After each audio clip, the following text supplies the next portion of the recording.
말씀은 우리 그날의 애굽 땅에서 나왔은저. 사랑하고 축복합니다. 하나님께서 세상에서 가장 사랑하고 생명 바쳐 사랑하는 주인공은 누굴까요? 그렇죠. 저와 여러분을 하나님께서는 생명 바쳐 사랑하신 줄로 믿습니다. 아멘. 우리 말씀 제목 두 분만 읽어볼까요? 그날의 애굽 땅에서 나왔은저. 그날의 애굽 땅에서 나왔은저. 우리 지난 시간에는 이제 애굽 땅의 마지막 재앙, 10번째 재앙, 장자 재앙을 내리실 때 하나님께서 이스라엘 백성들을 집만큼은 그냥 넘어갔어요. 왜 넘어갔죠? 그냥 넘어간 것이 아니라 그 피를 보고, 어린 양의 피를 보고 넘어갔습니다. 그래서 어린 양 되시는 예수님을 믿는 사람들은 하나님의 재앙이 넘어갑니다. 믿습니까? 그런 다음에 이제 오늘은 이렇게 이제 이스라엘 백성들이 이렇게 하나님의 놀라우신 그 10번째 장자 재앙을 겪고 난 다음에 이제 드디어 애굽 땅에서 떠나는 장면이 오늘 본문에 나오고 있습니다. 여러분, 애굽 땅에서 떠날 때 마음이 어떨까요? 430년 동안 노예로 살면서 그들이 하루하루 고통스러운 삶을 살았습니다. 그런데 이제 드디어 애굽 땅에서 떠나는 그런 장면이 오늘 본문에 나오고 있습니다. 자, 그래서 37절로 같이 시작. 이스라엘 자손이 남셋을 떠나서 숫곳에 이르니 유아에 보행하는 자가 장정이 60만 가량이요. 그래서 이스라엘 백성들이 나암새 이제 고센 땅, 이 고센 땅을 떠났습니다. 이제 드디어 이 고센 땅을 떠나는데 여기에 이 숫곳이라는 곳으로 나암새에서 약 52km 지점에 있는 곳인데, 어쨌든 간에 이들이 이제 홍해를 건너기 위해서 아마 이쪽으로 이렇게 떠나는 것 같습니다. 여기서 떠나다라는 단어를 보니까 나암새를 떠나서라고 이렇게 해요. 떠나서. 근데 단순히 떠나는 게 아니에요. 그냥 우리는 떠난다 그러면은 다시 그곳에 올 수 있다는 어떤 뉘앙스가 있잖아요. 떠난다 이렇게 하는데 오늘 본문에 나오는 언어에 보니까 떠난다는 이 내용은 뽑아내다는 거예요. 아예 뽑아가지고 가는 거예요. 뽑아내다. 그래서 뽑아 올리다. 물론 이제 이스라엘 백성들이 이렇게 장막을 텐트를 쳐서 물론 그들이 430년 동안 있었으니까 집도 짓고 그렇게 살았을 거예요. 분명히 집도 짓고 살았을 텐데 이 의미는 텐트를 쳤는데 그 텐트를 뭐예요? 말뚝을 다 뽑아서 가는 것을 의미하고 있습니다. 그러니까 이스라엘 백성들이 이제는 어떻게 해요? 다시는 애굽에 오겠다는 안 오겠다는 거죠. 다시는 애굽에 오지 않겠다라는 그 의미로 뽑아서 가는 거예요. 뽑아서 그냥 가는 것을 의미하고 있습니다. 그래서 430년 동안 이 애굽에서 살았지만 이들은 언젠가는 떠난다라는 그런 생각을 가지고 살았던 사람들이 이스라엘 백성들입니다. 여러분, 하루 이틀도 아니고 몇 년이에요? 430년. 그러니까 평생 애굽 땅에서 태어나서 거기서 죽은 사람이 한둘이 아니에요. 그렇죠? 자기의 조상들도 죽고 나도 죽고 우리의 자녀들도 죽어요. 그렇게 해서 430년 동안 애굽 땅에서 태어나도 죽었던 사람들도 얼마나 많이 있는지 몰라요. 그런데 그 땅에서 살면서 이스라엘 백성들은 무슨 생각을 하냐면은 언젠간 이 땅은 떠날 거야. 언젠가는 이 땅은 떠날 거야 라는 그런 나그네 의식을 가지고 살았다는 것이죠.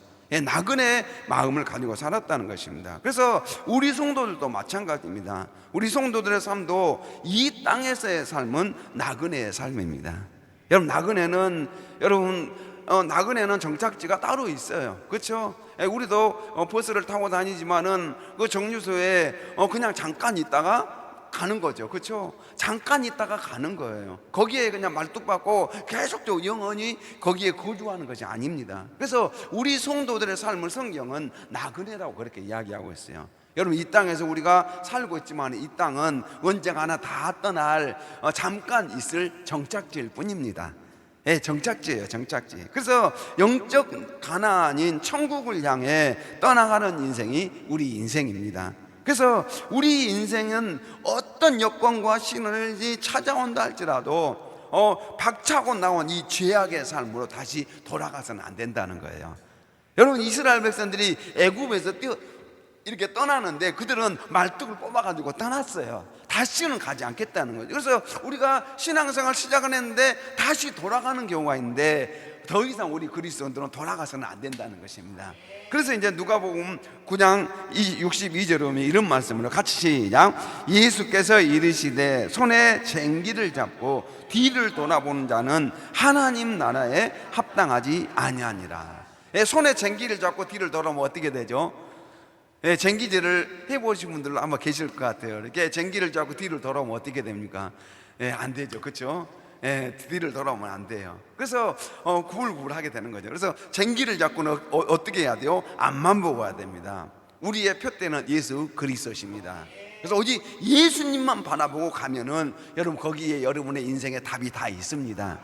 예수님만 바라보면 돼. 이미 이왕 예수 믿기로 작정하셨다고 한다면은 나는 예수님 안에서 내 인생의 답을 찾고 한번 가겠다, 나는 그런 마음의 결단을 가지고 믿음으로 살면은 예수님께서 여러분들의 인생을 책임져 주시고 앞날을 안내해 주실 것입니다. 자, 그래서 우리는 늘 어떤 의식을 가져야 돼요? 나그네 의식을 가져야 됩니다. 자, 그래서 히브리서에 보면은 이런 표현이 있습니다. 우리 히브리서 11장 13절.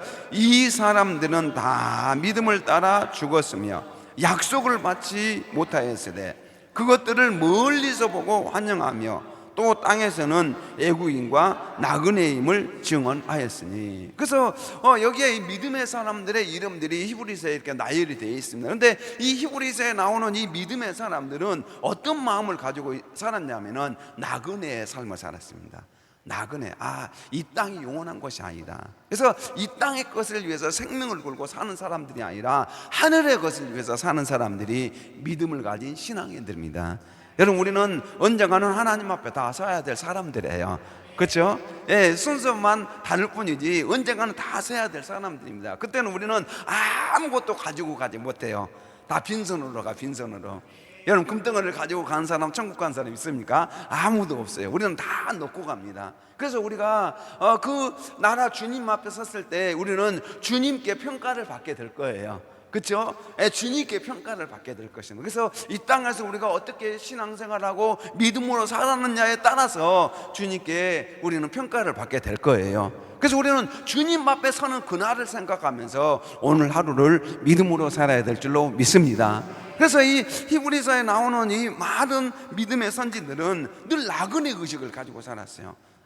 이 땅이 영원한 것이 아니다. 나는 언젠가 주님 앞에 설 거야. 나는 언젠가 이 땅이 영원한 본향이 아니라 진짜 고향은 어디라고요? 천국이야, 천국. 믿습니까? 우리의 고향은 어디라고요? 천국이에요, 천국. 아멘. 천국입니다. 자, 그래서 베드로전서 2장 11절은 이렇게 말씀합니다. 같이요. 사랑하는 자들아, 거류민과 나그네 같은 너희를 권하노니 영혼을 거스러 싸우는 육체의 정욕을 제어하라. 이 거류민과 나그네, 잠깐 있다가 떠나는 너희들이 아니야. 그러니 영혼을 거스려, 이 영적인 영혼을 거스려 싸우는 이 육체의 정욕을 제하라. 육신을 위해서 살아서는 안 된다는 거죠. 육체의 정욕을 위해서, 그것을 위해서 살아서는 안 되고 진정으로 살아야 될 것은 믿음으로 하나님의 영광을 위해서 살아야 된다. 믿습니까? 자, 그래서 이제 여기에 이 이스라엘 백성들이 그들이 430년 동안 있었던 그 애굽 땅에서 어떻게 해요? 이제 떠나는 거예요. 떠납니다. 떠나는 거예요. 자, 떠나는데 유아 외에 보행하는 자가 몇 명이라고요? 장정만 해서 60만 가량이요. 장정만. 그래서 20세 이상 남성이죠. 20세 이상 남자만 해서 60만 명입니다. 남자 장정 60만 명. 그러면은 여자와 유아까지 합치면 최소한 200만 명이 넘는 사람들이 떠나게 되었다는 것을 볼 수가 있습니다. 근데 여러분들 이제 우리가 유튜브라든가 인터넷에 찾아보면은 이스라엘 백성들이 60만 명이 아니야, 몇만 명만 가서 이렇게 이야기하는 사람들이 있어요. 그것은요, 여러분, 자유주의 신화이고 잘못된 정보입니다. 절대 거기에 나오는 어떤 유튜브나 그런 영상들을 보면서 성경이 잘못됐다 이렇게 이야기하면 안 돼요. 성경이 잘못된 거야. 성경은 맞습니다. 그것을 해석하는 사람들이 잘못된 생각을 가지고 해석한 거예요. 도저히 자기들이 믿어지지 않으니까 60만 명, 200만 명이 어떻게 200만 명이 광야에서 40년을 사느냐, 불가능하다 라고 이렇게 생각해요. 어떻게 그 200만 명이 홍해가 어떻게 갈라지냐, 뻘밭으로 지나갔다 막 이렇게 이야기하면서 믿어지지 않으니까 그들은 이성적인 논리를 가지고 이 이성적인 논리로 이해되는 범위까지 설명하다 보니까, 그렇게 하려고 하다 보니까 성경을 왜곡하게 돼요.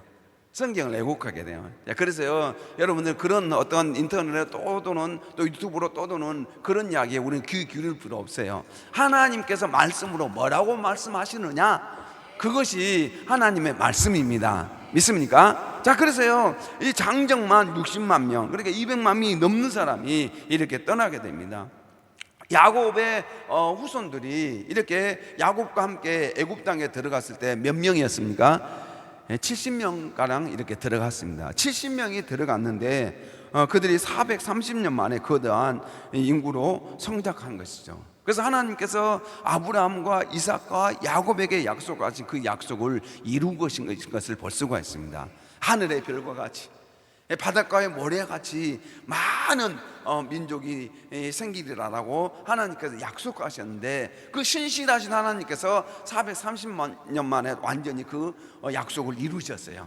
그리고 이제 애굽 땅에서 이제 이스라엘 백성들이 떠나게 되는 것을 볼 수가 있습니다.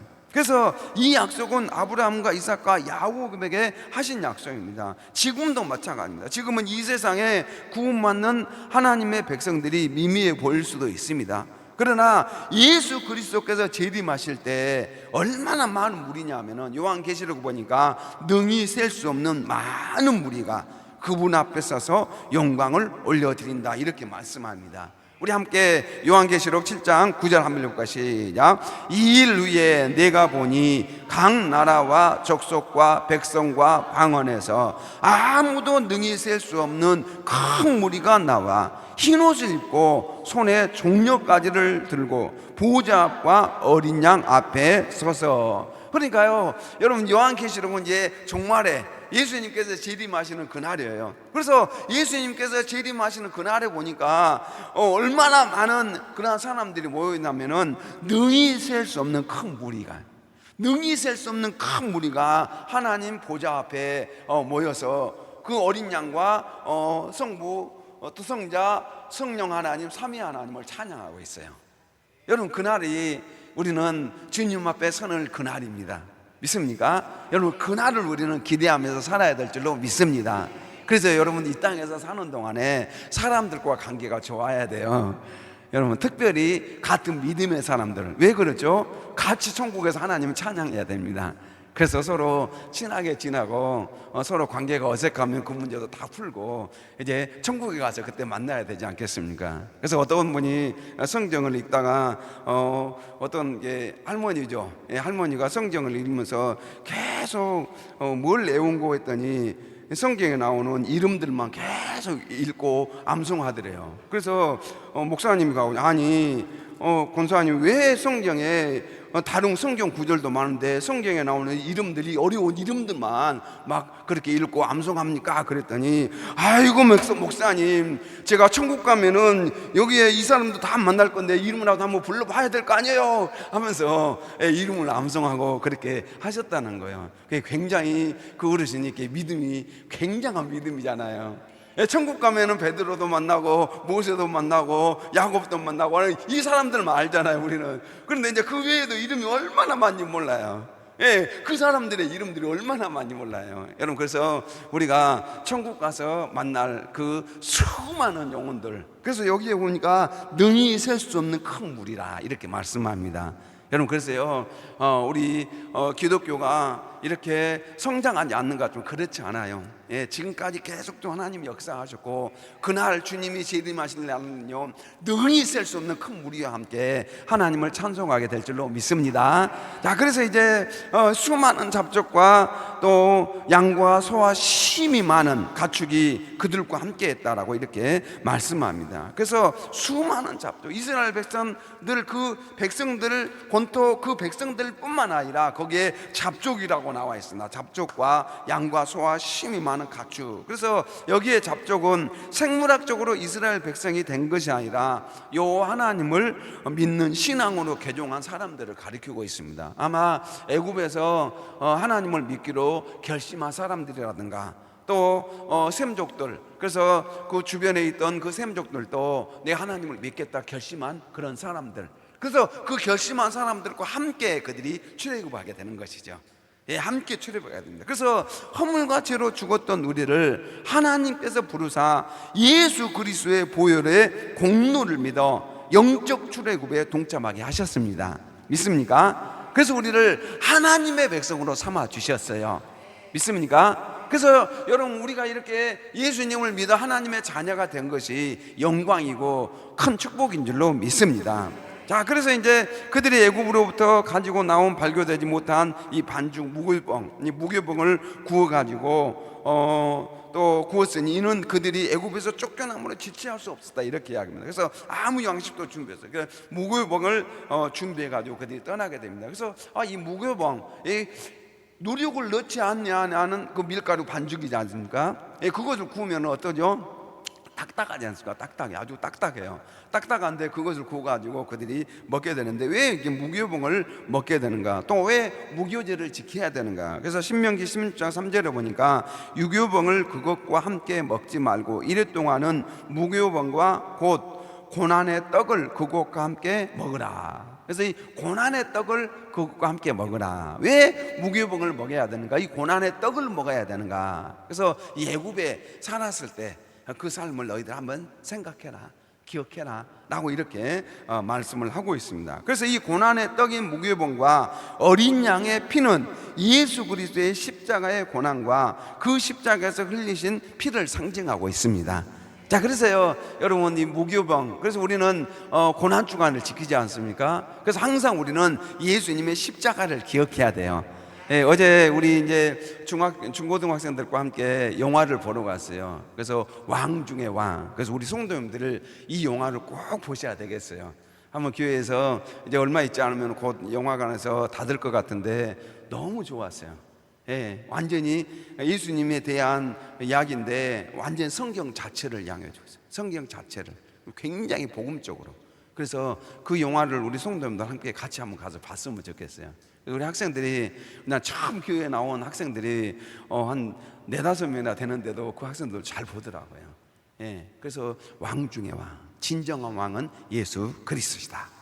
그래서 그 예수 그리스도의 그 십자가의 고난, 또 부활까지 전체가 다 나와 있습니다. 그래서 너무나도 은혜로운 그런 시간이었었는데, 이 무교병, 이 고난의 떡을 이스라엘 백성들이 먹었다. 그래서 이제 이스라엘 자손이 애굽에 거주한 지 몇 년이라고요? 430년이라. 이 430년 만에 이스라엘 백성들이 출애굽을 하게 됩니다. 애굽에서 떠나게 됩니다. 자, 그래서요 애굽에서 떠나는 날짜가 언제냐면, 그래서 이제 학자들이 계산을 해봤어요. 그럼 언제 이스라엘 백성들이 애굽에 떠났을까? 그래서 주전, 예수님께서 태어나기 전 주전 1446년이다 라고 이렇게 날짜까지 나와 있습니다. 그래서 1440년, 언제라고요? 1446년이다. 그런데 이제 다른 데는, 또 다른 학자들은 1200년대에 1200 몇 년도에 이스라엘 백성들이 출애굽했다라고 이렇게 보는데, 우리 정통적으로 보수적인 입장에서는 1446년에 출애굽을 했다라고 이렇게 봅니다. 그 근거에 대해서는 이제 야곱이 가족과 함께 애굽에 들어갈 때가 BC 1876년이었습니다. 그렇게 보고 있습니다. 그래서 이스라엘 백성이 애굽에 거한 지 430년을 빼면은 1446년이 됩니다. 자, 그것뿐만 아니라 열왕기상 6장 1절을 보면은 또 솔로몬 성전을 지을 때도 마찬가지입니다. 그래서 480년 후라고 이렇게 이야기합니다. 출애굽 480년 후라고 이렇게 하는데, 이때가 언제였냐면은 BC 960년이에요. 그래서 이것을 빼면은 약 1440년경이 됩니다. 또 사사기 11장 26절에 오면은 입다가 이런 이야기를 해요. 가나안에 거한 지 300년 이렇게 이야기해요. 가나안에 거한 지 300년. 그래서 이것을 입다가 언제 통치했냐면 BC 1050년의 통치. 그래서 300년을 빼고 또 광야 40년을 더하면은 1440년 경우가 됩니다. 자, 이렇게 해서 이런 근거로 해서 이스라엘 백성들이 애굽 땅에서 출애굽한 지가 몇 년이라고요? 1446년. 이것을 기억하고 계셔야 돼요, 우리 성도님들. 일반적으로 상식적으로 애굽 땅에서 이스라엘 백성들이 출애굽할 때가 언제라고요? 1446년. 그러니까 1440년부터 46년을 1446년 이렇게 정통적으로 그렇게 학자들은 이야기하고 있습니다. 그래서 우리 성도 이런 기본적인 상식이에요. 상식이에요. 그래서 1446년에 이스라엘 백성들이 애굽 땅, 이집트 땅에서 출애굽을 했다. 아멘. 자, 그래서 이렇게 출애굽을 했다라고 이렇게 말씀합니다. 그래서 이제 430년이 끝나는 그날에 여호와의 군대가 다 애굽 땅에서 나왔은즉 그리고 바로 그날이 되었다. 그래서 오늘 본문에 보니까 그날에 이렇게 강조해요. 그날. 언제라고요? 그날. 사실 이 그날은 언제일까요? 그날은 사실은 이 그날이 지난 시간에 말씀했던 것처럼 어린 양을 잡아가지고 피를 문설주 문인방에 바르고 바르고 유월절, 그래서 유월절 그날 밤이에요. 그래서 하나님의 사자가 이 애굽 땅에 들어와서 어린 양의 피를 바른 그 집은 뛰어넘었고 바르지 않는 그 애굽 땅의 장자와 처음 난 것들은 다 죽이는 그날입니다. 그래서 오늘 이 그날은 하나님께서 지금 애굽 땅에 들어가셔서 징계하시는 그날이고, 또 애굽 백성들은 징계를 받고 그들에게는 심판을 받는 그런 날이지만 이스라엘 백성들은 어떤 날일까요? 그날이 바로 구원의 날입니다. 구원의 날이에요. 자, 그래서 이 그날을 굉장히 중요한 날. 그래서 그날은 이스라엘 백성들이 애굽에 들어온 지 430년이 정확히 일치하는 날이게 돼요. 애굽에 들어온 지 430년이 일치하는 날인과 동시에 이 날은 어떤 날이냐면은 이제 애굽에서 탈출하는 날입니다. 자, 그래서요, 이 날은 애굽의 종이던 백성이 하나님의 백성으로 해방되는 날입니다. 믿습니까? 고통과 억압의 시간이 끝나고 자유와 약속의 땅을 향한 여정이 시작되는 날이 바로 이 날입니다. 믿습니까? 여기 이 날이 있어야, 그날이 있어야 된다는 거예요. 그래서 하나님은 순식간에 인생의 방향을 바꾸실 수 있는 분이십니다. 믿습니까? 그동안 430년 동안 억압과 이들이 얼마나 고통을 당하지 않았습니까? 근데 이 고통스러운 그 환경 속에서 그날에 하나님께서 역사하시니까 이스라엘 백성 모든 압제를 다 벗어버리고 이들은 이제 출애굽하는 역사가 일어나는 그날입니다. 자, 그래서 창세기 15장 13절에 보면은 하나님께서 이미 아브라함에게 약속하셨어요. 너는 반드시 알라, 내 자손이 이방에서 객이 되어 그들을 섬기겠고 그들을 400년 동안 내 자손을 괴롭히리니 라고 이렇게 하여, 이 400년, 그래서 하나님께서 아브라함에게 몇 년 약속했어요? 400년 동안. 근데 왜 30년이 붙었을까? 그래서 학자들은 이 30년을 누가 먼저 들어갔죠? 누가 애굽에 먼저 들어갔죠? 요셉이 들어가요. 요셉이 들어간 시간을 30년으로 보고 있어요. 요셉이 먼저 들어가고 난 다음에 그 다음에 누구를 불렀어요? 형제들과 가족들을 불렀지 않습니까? 그래서 그 시간을 빼면은 400년이 맞다라고 이렇게 계산하고 있습니다. 그래서 어쨌든 간에 이 400년은 대략적인 숫자일 수도 있고, 어쨌든 간에 그렇게 해서 하나님께서 430년 만에 이스라엘 백성들을 구원하신 그날이 그날입니다. 믿습니까? 그래서 우리는 종종 왜 하나님은 아직도 나의 기도에 응답하지 않으실까? 왜 침묵하고 계실까? 여러분들 지금 기도하는 제목들 많잖아요. 하나님 앞에 기도하면서 이것만큼은 좀 해결해 주십시오 라고 이렇게 간구하는 내용들이 얼마나 많이 있지 않습니까? 그런데 왜 하나님께서 내 기도 안 들어주십니까? 라고 이렇게 마음에 불평이 생길 때가 많이 있어요. 왜 하나님께서 지금까지 안 들으시고 지금까지 침묵하고 계십니까? 라고 이렇게 마음에 그런 어떤 하나님께서 내 기도 들어주지 않는 것에 대해서 마음에 불평을 가질 수가 있는데, 그러나 나의 기도 제목들 아직 응답이 없는 것처럼 보여도 하나님께서 정하시는 그날이 있다는 거예요. 믿습니까? 누가 정하시는 그날이 있다고요? 하나님께서 정하시는 그날이 있어요. 그날. 자, 그래서 그날은 우리 인생의 전환의 날이기도 합니다. 믿습니까? 하나님을 만나는 그날이 여러분의 인생에 전환되는 그런 날이기도 합니다. 그래서 하나님은 나의 상황을 단 하루, 단 한순간에 바꾸실 수 있는 전능하신 분이십니다. 여러분, 우리 자녀의 문제도 마찬가지예요. 하나님께서는 단 한순간에 여러분의 인생을 바꾸실 수가 있고 자녀를 바꾸실 수 있는 전능하신 분이십니다. 그래서 우리는 끝까지 하나님을 향하여 기도하고 예배하고 하나님을 섬기면서 끝까지 하나님을 신뢰하는 것밖에 없습니다. 믿습니까? 그래서 그날이 되면은 하나님께서 다 이루셔요. 그래서 이제 오늘 본문에 보니까 이제 이 밤은 그들을 애굽 땅에서 인도하여 내심으로 말미암아 여호와 앞에 지킬 것이니 이는 여호와의 밤이라라고 이렇게 말씀합니다. 여호와의 밤이라. 하나님께서 애굽 땅에서 이스라엘 백성들을 구원하시는 그러한 밤을 여호와의 밤이라라고 이렇게 말씀하십니다. 그래서 이제 43절 이하에 보면은 이제 유월절에 대한 규례에 대해서 이야기하고 있습니다. 그래서 여호와께서 모세와 아론에게 이르시되 유월절 규례는 이러하니라. 왜 유월절 규례 이야기하셨을까? 여러분, 지금 이스라엘 백성들이 어떠해요? 지금 어떻게 합니까? 애굽 땅에서 지금 탈출하는 그런 순간이잖아요. 얼마나 바쁜 순간이에요. 아주 1분 1초가 지금 급박한 그런 순간입니다. 그런데 하나님께서 그 바쁜 그 시간에 뭘 이야기하셔요? 유월절 지켜라.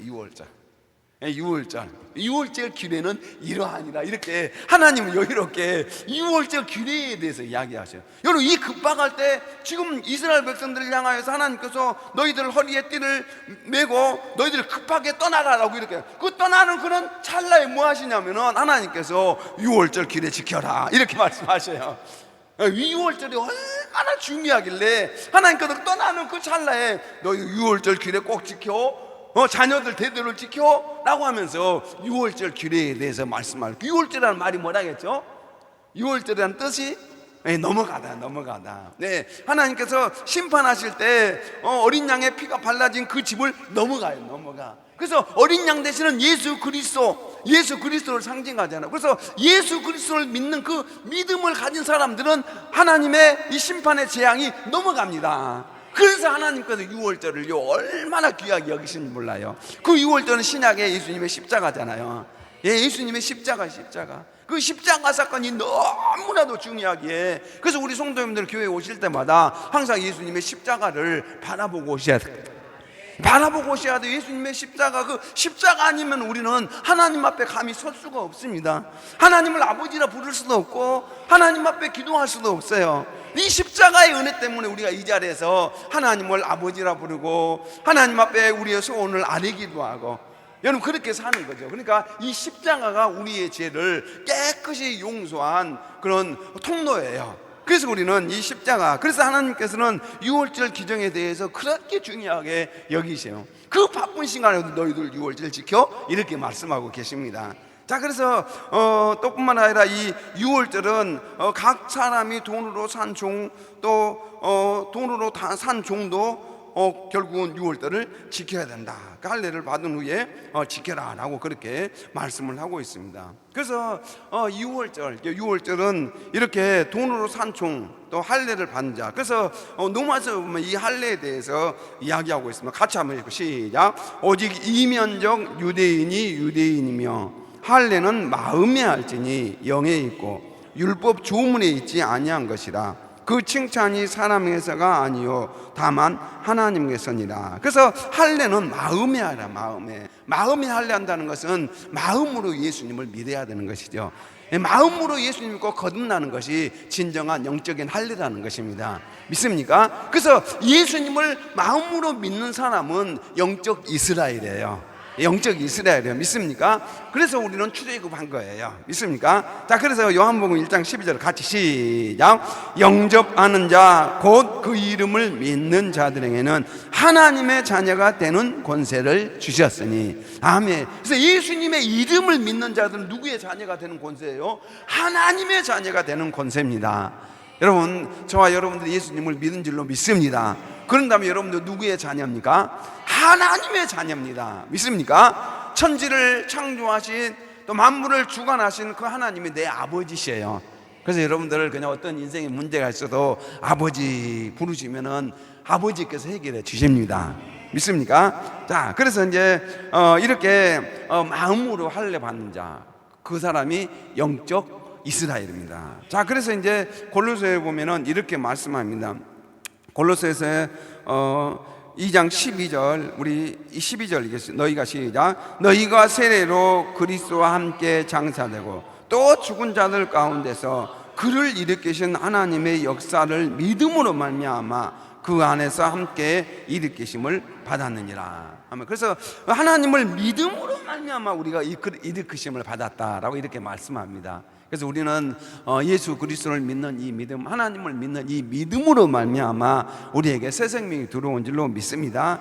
자, 그래서 이제 이스라엘 백성들을 향하여서 이렇게 할례 이 유월절에 대해서 잘 지키도록 그렇게 명령을 합니다. 그다음에 이제 본토이나 너희 중에 거류하는 이방인에게도 이 법이 동일하다라고 이렇게 말씀하시면서 애국인이 할례를 받으면 본토인과 똑같이 동일한 법을 이렇게 적용받는 것을 볼 수가 있습니다. 그래서 온 이스라엘 백성들이 이렇게 할례를 행하고 그렇게 해서 이스라엘 백성들이 유월절을 꼭 지킬 것에 대해서 하나님께서 명령하십니다. 그런 다음 마지막 이제 51절 이런 말씀을 같이 시작. 바로 그 날에 여호와께서 이스라엘 자손을 그 무리대로 애굽 땅에서 인도하여 내셨더라. 언제 내셨다고요? 바로 그 날입니다. 여러분들이 예수님을 믿는 바로 그 날이 여러분들이 출애굽하는 날이에요.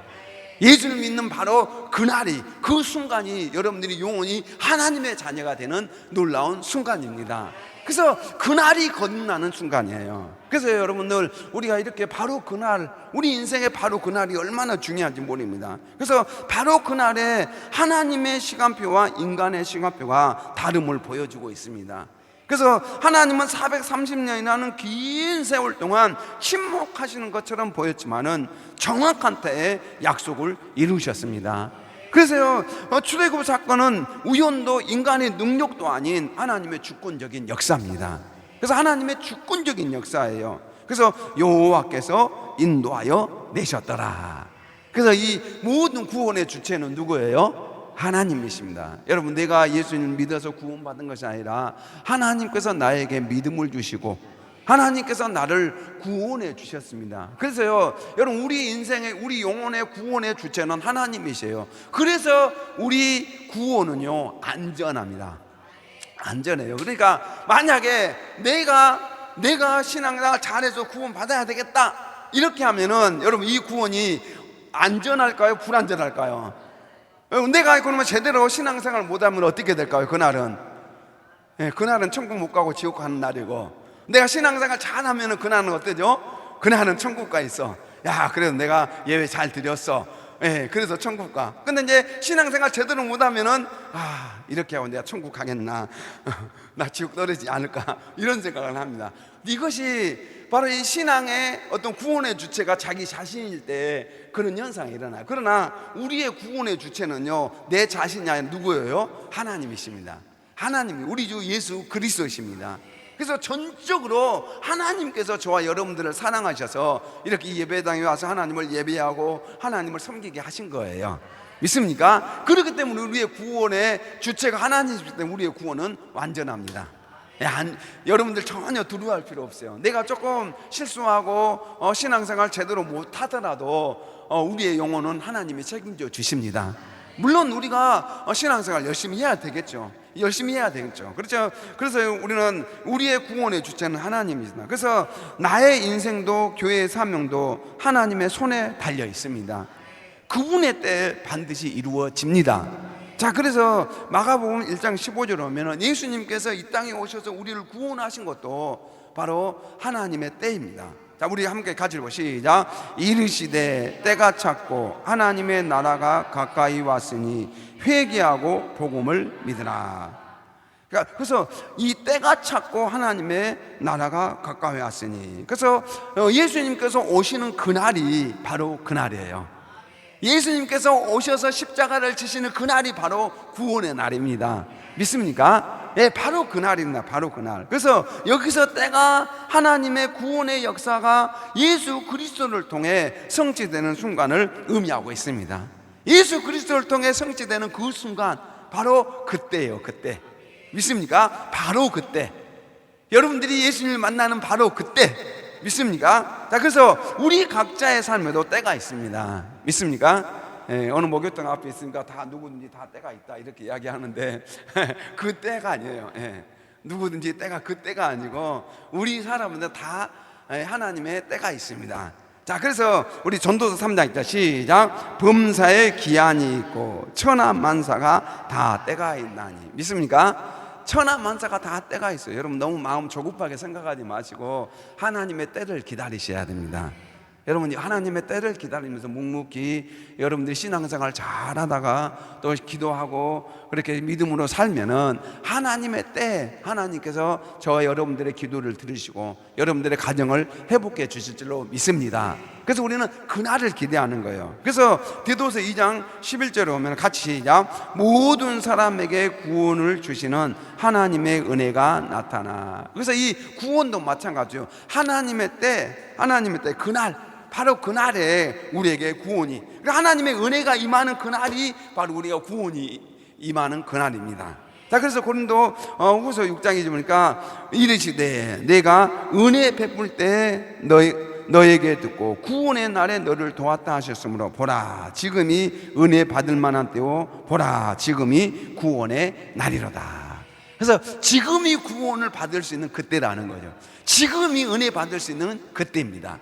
믿습니까? 여러분, 그래서 우리가 다른 날 찾지 마시고 지금이다. 지금 내가 지금 은혜 받고 지금 하나님의 은혜 가운데 살아야 되겠다, 그런 마음의 결단을 가지고 사실 때 하나님은 저와 여러분들에게 하늘을 여시고 은혜를 부어주실 줄 믿습니다. 자, 그래서 우리는 하나님께서 정하신 바로 그날을 기다리는 믿음이 있어야 돼요. 바로 그날, 믿습니까? 바로 그날. 그래서 기다림 속에서 오직 하나님을 바라보는 믿음으로 우리가 살아야 될 줄로 믿습니다. 지금 안 될 것 같은 인생의 문제도 하나님을 향해 기도하며 끝까지 기다려야 돼요. 그래서 하나님의 때는 절대 빠르지도 늦지도 않습니다. 하나님이 정하신 바로 그날이 구원은 임하는 날입니다. 여러분, 그래서 바로 그날이 바로 저와 여러분들 삶 속에서 일어나기를 바랍니다. 여러분, 그날이 하나님의 때이고 하나님이 역사하시는 날입니다. 그래서 여러분들과 끝까지 하나님 의지하면서 하나님께서 바로 그날, 오늘 본문에 보면은 바로 그날에 여호와께서 이스라엘 자손을 그 무리대로 애굽 땅에서 인도하여 내셨더라. 바로 그날이 저와 여러분의 날인 줄로 믿습니다. 그래서 우리가 이 하나님의 날을 기다리는 거죠. 그래서 하나님께서 이스라엘 백성들을 바로 그날에 구원하신 것처럼 우리 인생에도 하나님께서 정하신 바로 그날이 있습니다. 우리 같이 한번 해볼까? 시작. 질병에서 치유받을 바로 그날, 가족들이 죽게 돌아와 구원받을 바로 그날, 경제적 어려움이 해결될 바로 그날, 우리의 기도가 응답되는 바로 그날, 이 예배당의 영혼들로 가득 찰 바로 그날, 주님이 재림하시는 바로 그날. 아멘. 이 바로 그날이 저와 여러분들에게 임할 줄로 믿습니다. 이 말씀을 생각하면서 함께 우리 기도하도록 하겠습니다. 기도하실 때 하나님께서 역사하신 그 바로 그날 우리에게도 역사하여 주시옵소서. 함께